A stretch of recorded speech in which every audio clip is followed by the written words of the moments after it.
You ask Tiger to solve. This deals with linear equations with one unknown.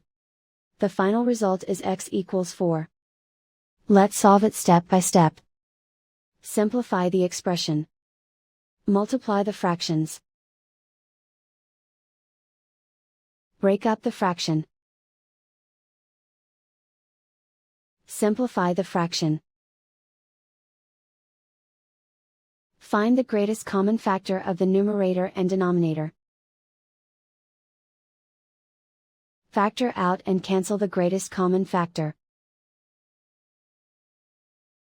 Group all constants on the right side of the equation. Add 7 to both sides.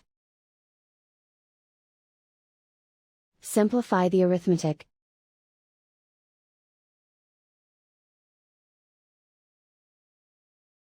Isolate the x. Divide both sides by 5. Simplify the fraction. Find the greatest common factor of the numerator and denominator.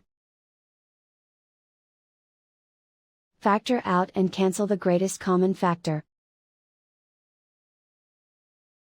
And so the final result is x equals 4.